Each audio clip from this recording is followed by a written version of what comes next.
Hey guys, welcome back to the channel, and this is the last of the Sega Genesis console lot that we are going to take a look at and fix and repair. This was a lot of Sega Genesises that were purchased on eBay from a seller. All this is not working. I got a good deal on all of them, and so we've been going through them one at a time. We've had some that have functioned oddly enough right out of the box. We've had some that, well, we had one that functioned right out of the box. The rest of them have all needed some minor things here or there, and that tends to be the case with Sega. So I'll tell you what, let's roll the intro and we'll dig right into this.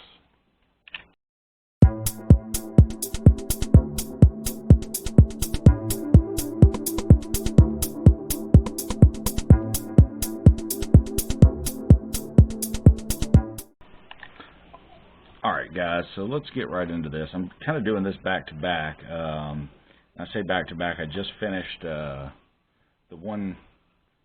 second to last one a little bit ago, so I've still got all those capacitors on my desk here on the work table. And we're going to clean all these up. I've also got a pile of component legs to get rid of over there. As a word to the wise, when you're dealing with old capacitors, first off, don't save them. Don't save them. You're not going to use them again, first and foremost. And second off, if they've already vented and leaked, leaving them sitting out will give the opportunity for them to vent and leak more, which you don't want. If they were venting and leaking, they will not stop venting and leaking just because you have unhooked them from the board. They will continue to vent and leak, and you will continue to have that electrolytic gunk all over your workstation. If you look up here in my upper area, right up here, you'll see a whole pile of screws. Those are for a Game Gear video that I will have already completed.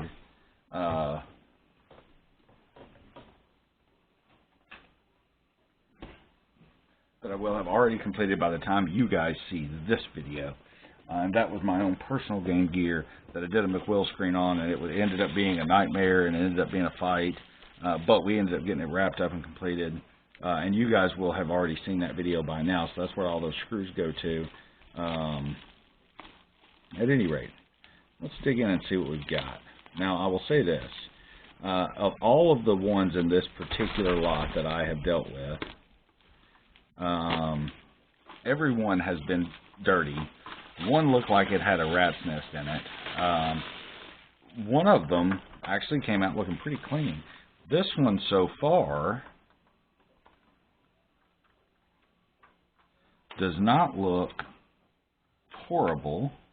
We've got the typical scuffs and scratches that these consoles get on. So this is another one of these, and you can tell by the metal inside. If you look in these vents, if the board stops somewhere in this area, okay, then it is definitely a VA4, okay? If the metals continue all the way on, it's usually a VA1, VA1.8, VA2, something like that, but they continue all the way up, okay? What we're going to do is, sorry, I'm just glancing over the bottom, looking at the serial numbers and stuff like that. You can glean a little bit of information from the FCC number and this, more so on the first gen than these. We're going to kind of just peer inside.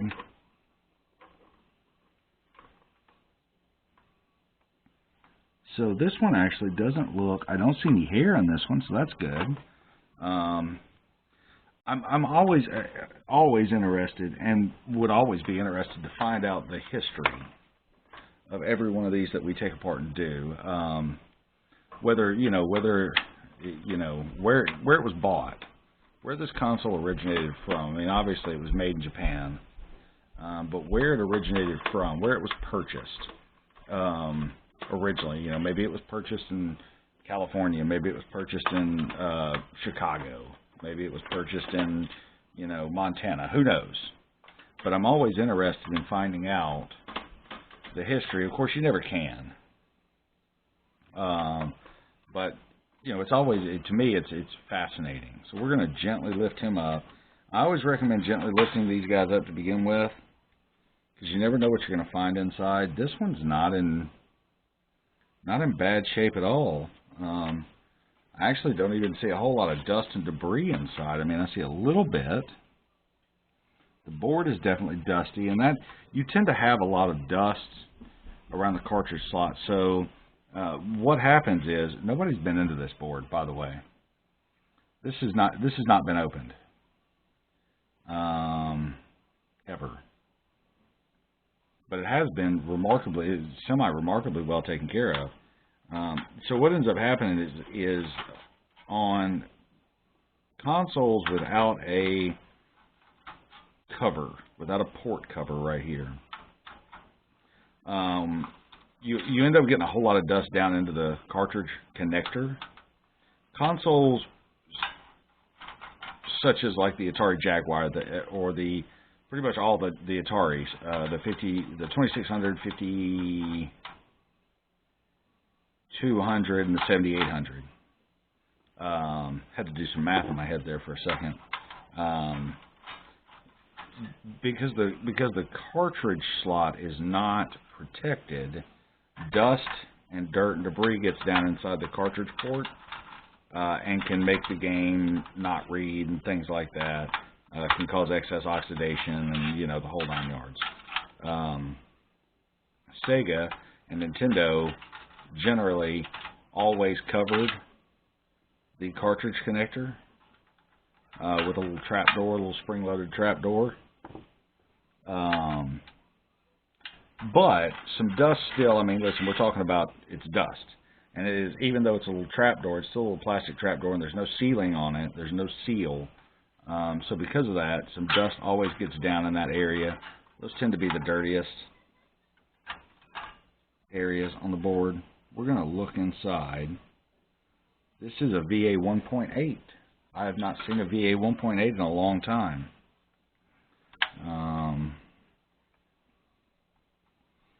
So this definitely has our Rubicon caps in it. This is a good board. When I say a good board, this is a really good board. I'm interested to find out what doesn't work on it.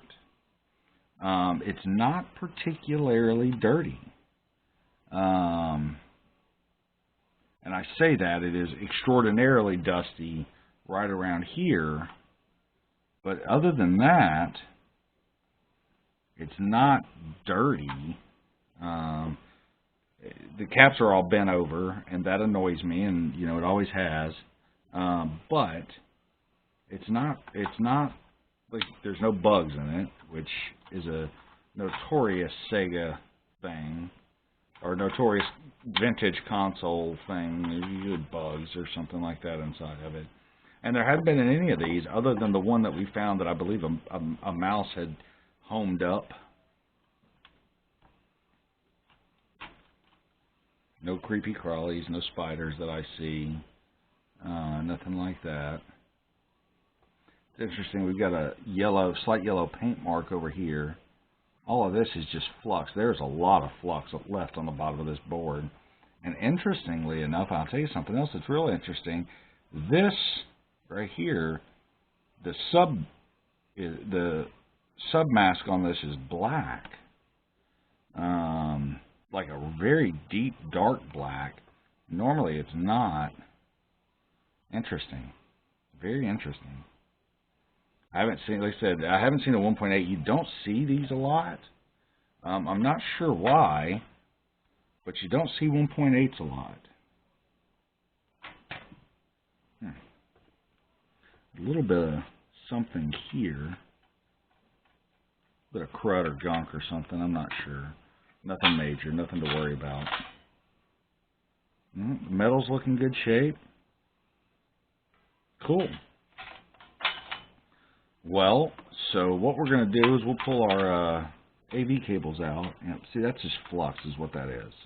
And that's what that right there is too. You can see, I don't know that you guys can see this, but right up here you can see, let me get the light just right. These little lines right here, and this little white-ish looking stuff around the around that screw post, that's just flux. And these white lines, and then you can see the same thing all the way down through here. This is where the lines, the ground pads, come around and connect to our shielding on the bottom. Just to note, nothing important. Sorry, I'm looking at the bottom of this, and I just noticed when I put it away, it looks like something was spilled here. I don't know. Yeah, you guys can see that. See all this right up here? It looks like something was spilled maybe inside of it on the front cartridge connector. Let's take a better, closer look at him. Oh yeah, something was definitely spilled in here. Something was definitely spilled up here. 100%. Which matches some of the discoloration we've got here. I don't know what that is. I thought this was flux. That's definitely, I said that was definitely flux. Whatever it is has discolored our copper trace.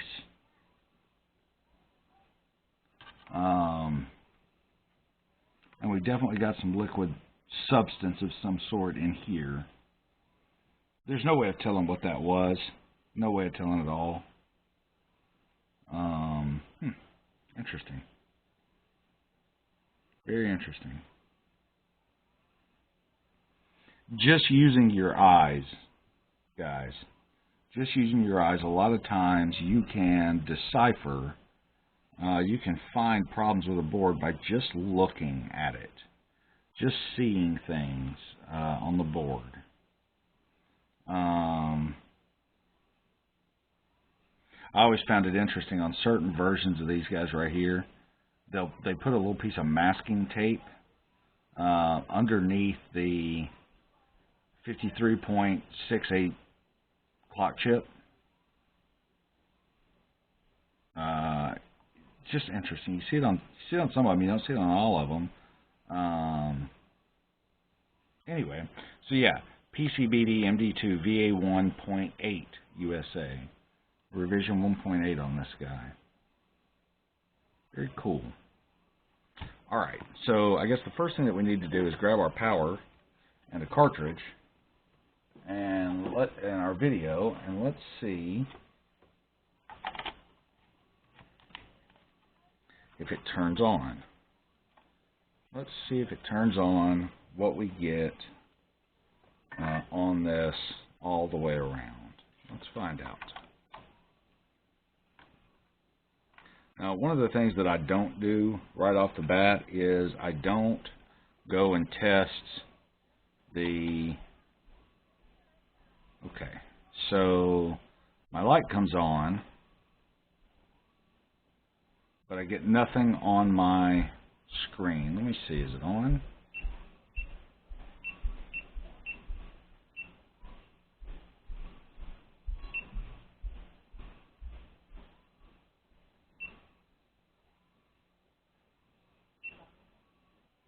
Nothing.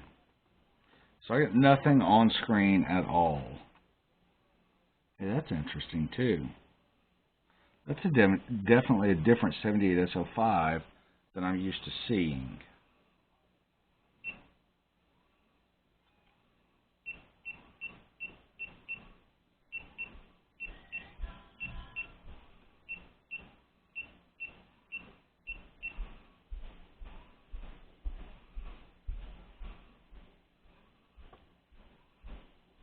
Is it my connector?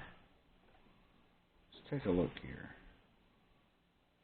Every once in a while I get the faintest flicker on the screen.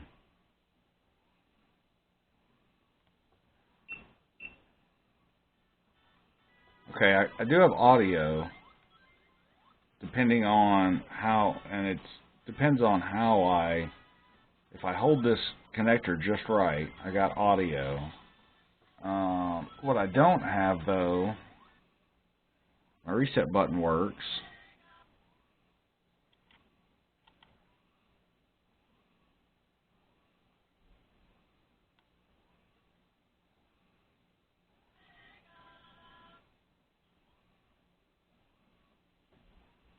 processor chip's getting pretty warm.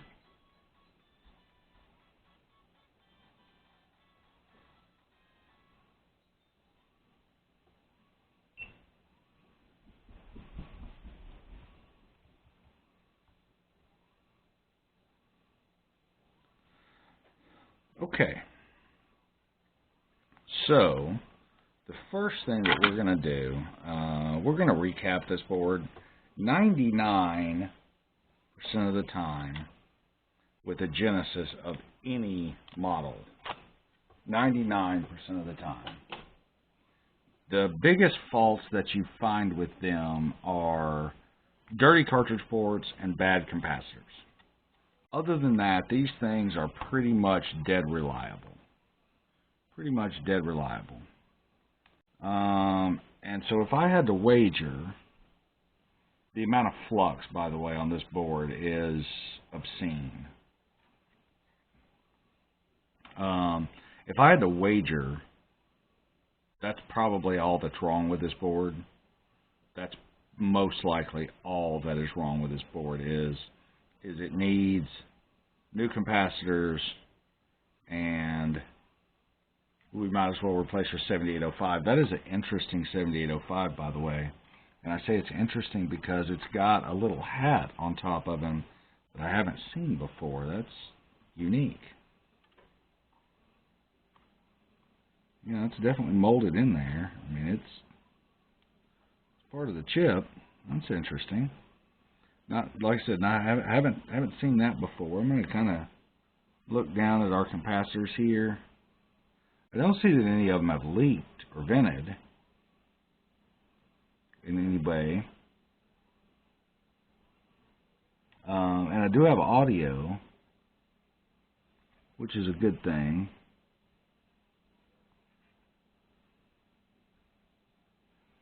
I am wondering if this is just a matter of, see, we've got a couple of pins. I say pins, some plastic broken off around our connector. We may swap that guy out. We may swap him out.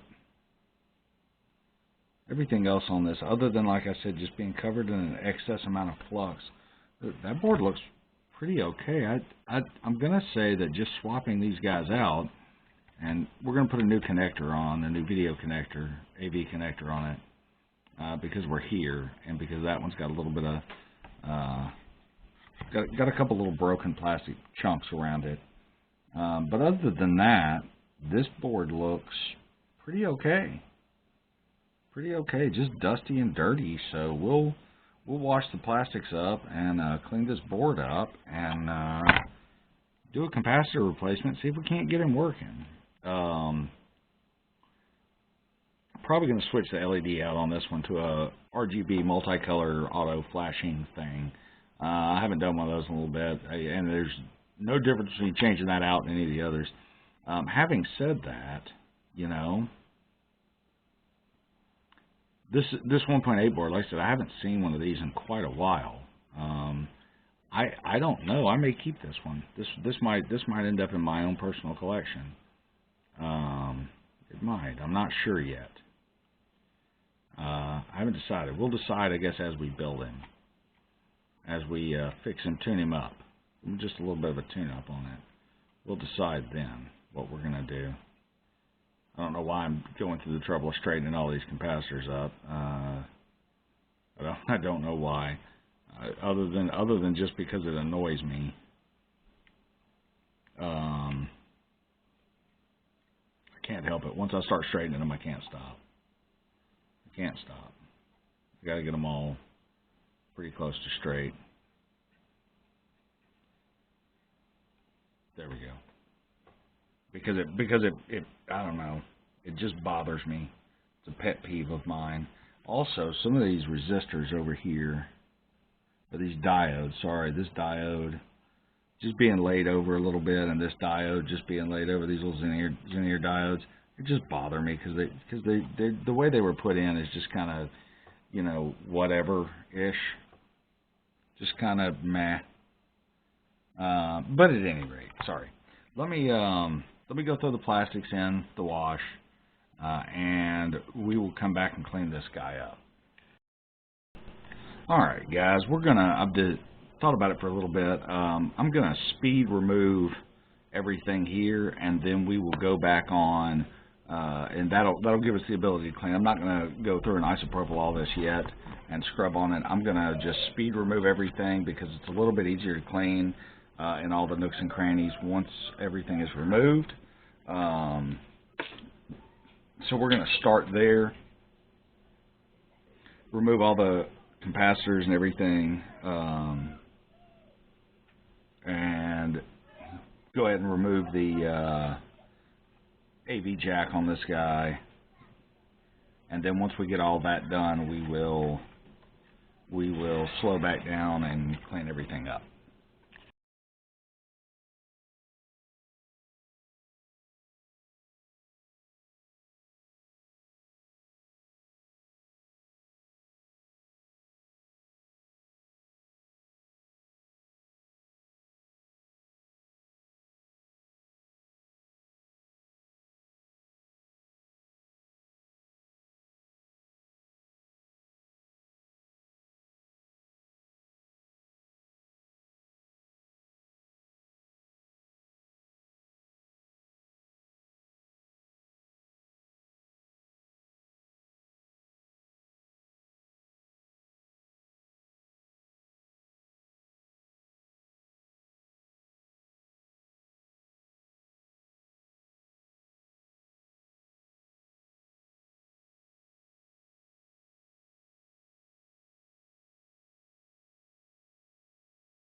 And we're back, guys. Got our shell all cleaned up, and I have done my standard. I've waited long enough, and I'm just not going to wait anymore. I've done my standard. I've waited long enough, and I'm not going to wait for this thing to air dry for the rest of my life. I could, but it usually takes a day or two. Whoops. Usually takes a day or two for it to get all the way dried out. If you just let it air dry, and I'm just not gonna. So yeah, there you go. So we pulled them out. We'll just give them a quick wipe down. Make sure we get all the water out of it, removed off of it, and from all the places and all the things and all the nooks and crannies.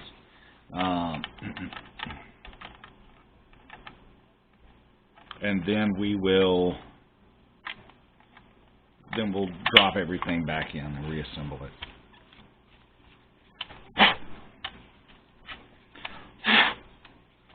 The only thing I'll say,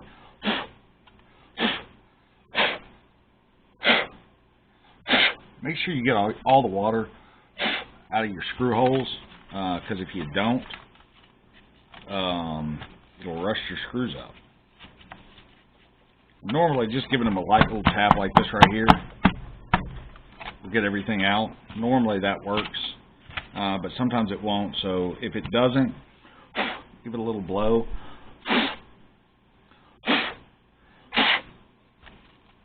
Just give it a little blow there, and all that remaining water will come on out. This time, remember a couple videos back, I did one of these when I did the worst tools ever video, which is a good video. If you didn't get a chance to see it, go check that out. But I did I forgot to put the piece in. Forgot to put it in, and the little metal tray divider right there. And when I forgot to put it in, then I had to take the entire board back apart. Apparently, I still didn't get all the water out of it. Give me 1 second. I'm going to make sure. See, it is all out. But when I put that up there, it started showing back up. Anyway, there it is. Hey. Sorry. So at any rate, so when I put the board back in, the one important thing that I forgot this way was to I almost did it again. Was to put this guy back in. You got to make sure you put that back in there. If you don't, the screws will pull down too hard on the board, and it won't sit right. So we're gonna just power this guy on just as it is. Just do a little power on test and make sure before we get fully assembled and everything that it's working. We won't go full burn-in test on it. In other words, we're not going to let it run for 30 or 40 minutes. We'll do that in a little bit. But we're going to first just do a real quick test on it. Make sure it powers on. Make sure our reset button works and all that stuff. It would help if I'd turn my little monitor on, huh?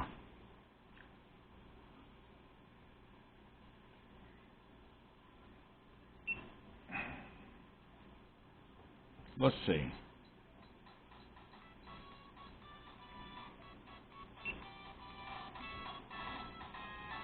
Yep, looks like we're definitely working.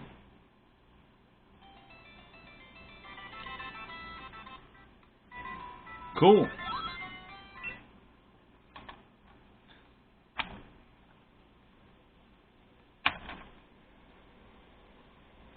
So one of the things that I wanted to talk about while I'm here, is when you switch over, the place that I buy my replacement mini DIN connectors from is Console 5. Love Console 5. They don't support me in any way. You know, they don't sponsor my videos, anything like that. Other than shipping me stuff, I've said this before. Other than shipping me stuff all the time, I doubt they know I exist. However, the original connector has, let's see if you guys can see that, it has two sets of prongs down here. Okay, Console 5's version does not have these back prongs. It's just got the front ones, and it's got the center one. Okay, and you have to be careful when you install one from them, and make sure that you get a good solid bond. Make sure that you really get these legs attached really well, because if you don't, you can snap them off later. The other thing that I wanted to talk about, and let me pull my list up real quick. Okay, so on a VA1, VA 1.8, which is, this is what we have, a VA 1.8 board, CE14, which is up here, give me 1 second, this capacitor right here, okay, this capacitor right here, this guy, okay, that I'm touching. If you look at the little V right here, it's the second one down on the 7805 side, okay. This guy right here, depending on which encoder you have, okay, depending on which encoder you have, depends on which capacitor you put in. So on this particular one, I have a KA2195D, okay, that is the encoder chip that I have. And because I have that, then I get a 10UF25 capacitor. If I had the other encoder, the MB3514, then I would use a 220UF 6.3. Let me make, yep, 6.3 capacitor here, but I don't. So pay very close attention to that when you are replacing your capacitors, especially if you do it the way I did it in this video, where you just remove them all first and then put them back in. Pay very close attention to which encoder you have, because if you don't and you've pulled all the capacitors off, you won't know for sure. You won't know for sure, you know, necessarily what goes there. You could go through and count them, all right? But other than that, that is the only huge difference on the VA1 and the 1.8 boards. Okay, that's the only huge difference. And so you got to pay attention. And some of the VA1s will require one capacitor. Most of those, though, if you have a PAL capacitor or a PAL board, so if you are European or somewhere that uses a PAL board, then you are definitely going to have the 220UF. But here in America, or NTSC regions, you're going to be the 10UF, I believe it's actually a 10UF16, but 10UF25 is what I use. But at any rate, that's what you're going to have here, unless you have the odd encoder. And I call it the odd encoder because you don't see many of them. Putting the wrong one in will render your video. You'll have all kind of problems out of it. So at any rate, you don't want to, just make sure you pay real close attention, and you should be fine. All right. So we've done a quick test. We know that he fires up and runs as soon as I find my screwdriver. We'll finish getting him installed. So I've at this point, I have now officially run out of Sega Genesis compound multiples to repair. I'm going to have to buy some more. But I think what's going to come next is, I've already recorded several videos of some different consoles for you guys to take a look at. I've already recorded several of them. I'm going to be uploading those. I'm not sure which order I'm going to release them in. I'm not sure at all. But I may get into an Xbox or two. maybe a PlayStation or two. I know we do a lot of we do a lot of different stuff here. I don't stick to any one particular brand at all. I'm kind of brand agnostic, I guess you could say. I don't stick to any particular one brand, but I think, like I said, next we may get into I don't know. We may go back to do some more controller mods. Those were fun. I'm always down for controller mods. They're quick and easy, and you guys like them. I'm debating on doing a full-blown console mod with windows and lights and the whole 9 yards. I always enjoy doing those. I've done a lot of them. I've got several sitting on my shelf over there, part of my own personal collection. I've got several. I've got several sitting over there that I do that I do those types of things with. And I may do one of those. I may do one of those. I don't know. In an upcoming video. I'm not quite sure. But I'll tell you what you can do. You guys can always leave me a comment. Tell me what you'd like to see. Who knows? I may go and we may get old ColecoVision or get the old Magnavox. You know, maybe get one of those and do something with one of those. Who knows? But you know, I'm open for ideas right now. Like I said, this is going to be the last of the Genesis lot that was broken and defective and didn't work and tore up and all the rest of it. I'll definitely, you know. So here's the thing. This is not, repairing consoles is not my day job, okay? It is a passion, it is a hobby, it's something I really love to do and enjoy. And I do sell these guys. I sell some on eBay. You guys can find me on eBay. I'm easy enough to find. I've actually got a whole box full of consoles that are fixed that I just haven't gotten around to listing yet. When I say a whole box, like literally, it's a huge, one of the super huge Rubbermaid tubs full of them.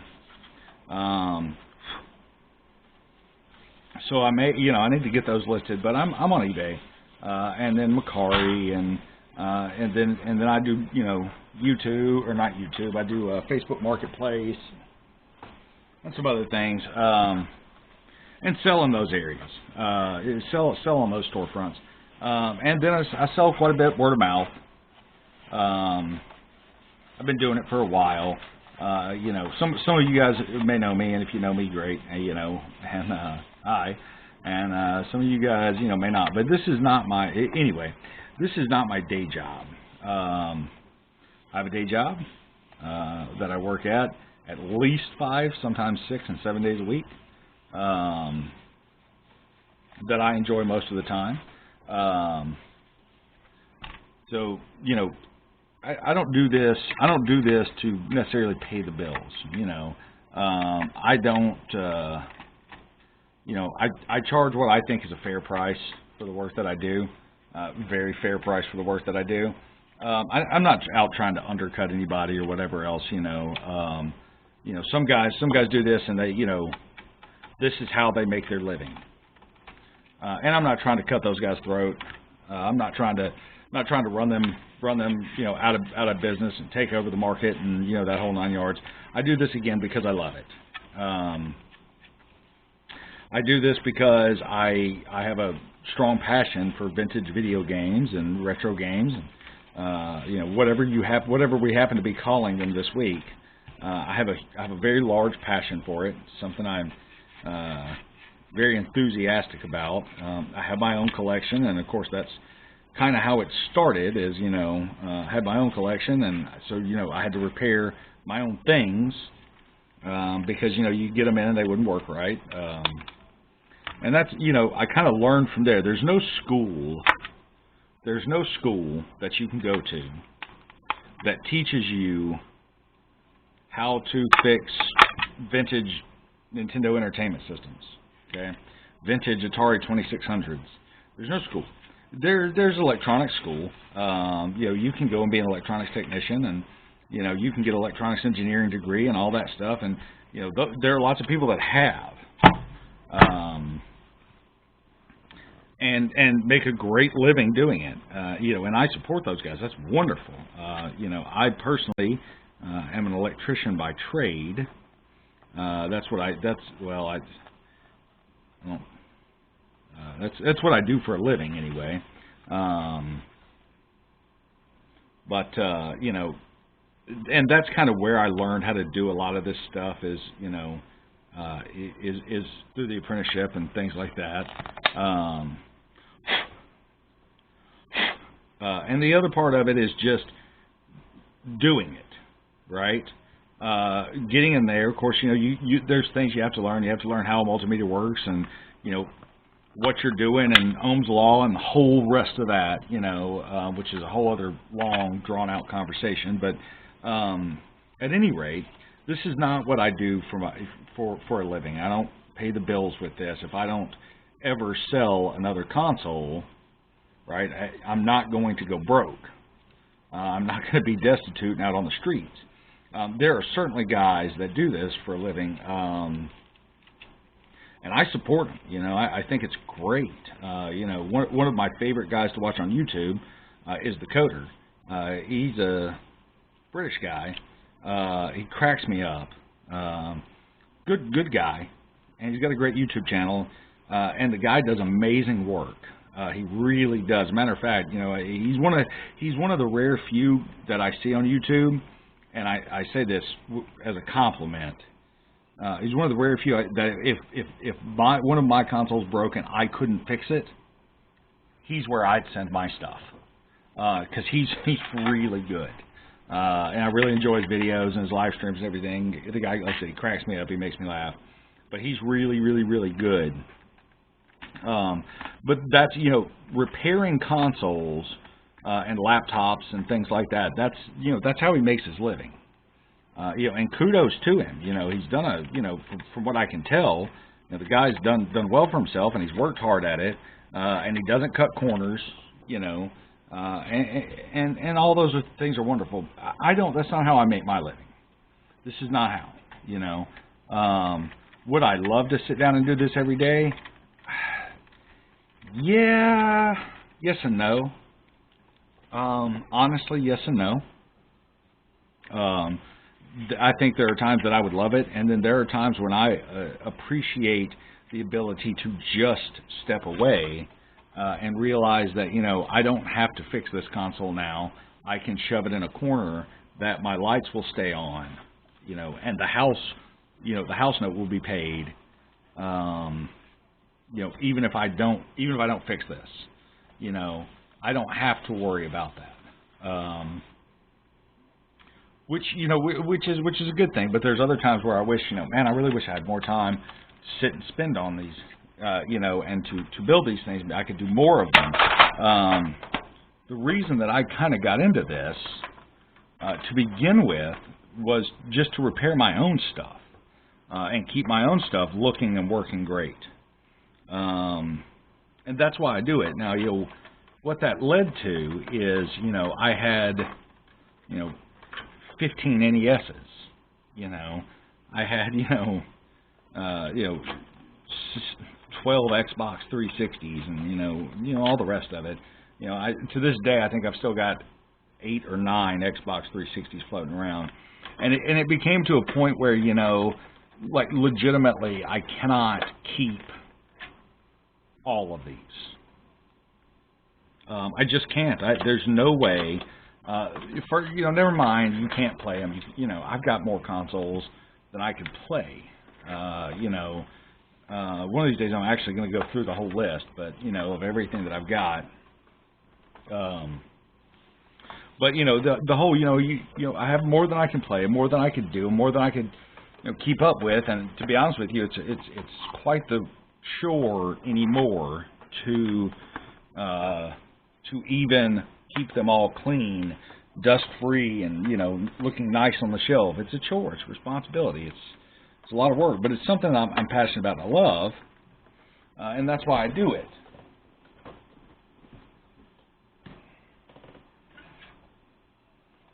Sorry, I'm looking for my Genesis controller, which I shoved in a drawer. And so anyway, that's why I sell these, because I can't, it's become a hobby, and I say a hobby, it's become a full-time hobby that I really do love and enjoy. But it's become a full-time hobby for me, and I say full-time, I obviously not full-time enough to where I work, but full-time enough to where if I want to stay active in doing these things, and working on them and building them, then I have to buy them by the lot now. I can't buy one or two, because one console I can rebuild this Sega in an hour. And I dragged them out, I dragged them out lengthwise or time-wise for videos for you guys to see.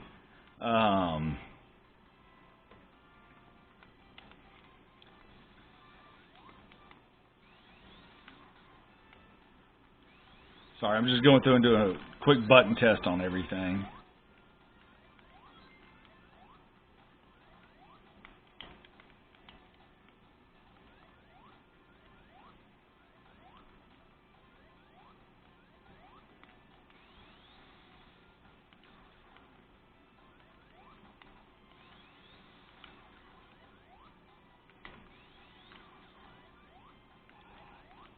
Okay.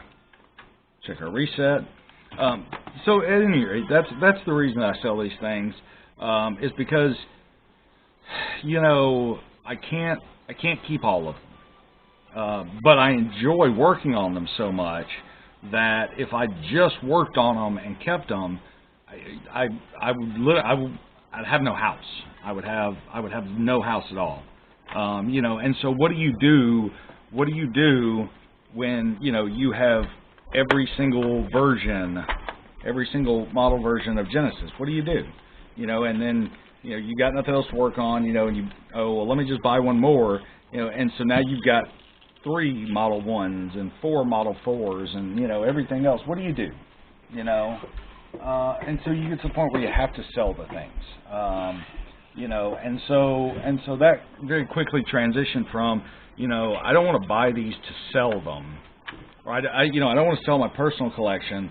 I guess what I can do is I can just buy this job lot because I know how to fix them, and I can fix these, and I'll just sell these because I have the ones that I want. And then if I run across one that I don't have, I don't have to sell that one. I just keep it for my own collection, which kind of brings me full circle back to what I was talking about. So this particular console is a 1.8 Model 2. I have every single version of the Sega Genesis Model 2 except for a 1.8. So am I going to keep this one? Is this one going to stay here and sit on my shelf and collect dust and look pretty and all that? I don't know. I don't know yet. I guess, keep your eyes peeled, and if you see it on eBay, then you'll know, because I haven't decided yet what I'm going to do with it. What I can tell you, though, is that I did really genuinely enjoy working on this one. It's been a long time since I've seen one. I've actually had a chance to work on several 1.8s, and it's been a while since I've had a chance to work on one, and I always enjoy working on them. They're very similar to a 1.1. There are a few small differences. This one was just super simple, and everything went great on it, and I enjoyed working on it. So I guess that's where we're going to end the video. I really had a good time, and I hope you guys did too. I hope you enjoyed watching the video. If you did, hit that like button, subscribe, hit the bell icon so you get notifications when I post more videos. I've got several videos in the works to be posted soon, several of them, and so expect to see more coming out. Make sure you hit that bell icon so you can get all the notifications of when they come out and all that good stuff, all the alerts. And like I said, drop me a note down below. Tell me what you want to see next. We'll work on it. Even if it's something I haven't done before, we'll work on it together. We'll learn all about it. Anyway, guys, like I said, thanks for watching. I really appreciate it. We'll see you guys on the next video.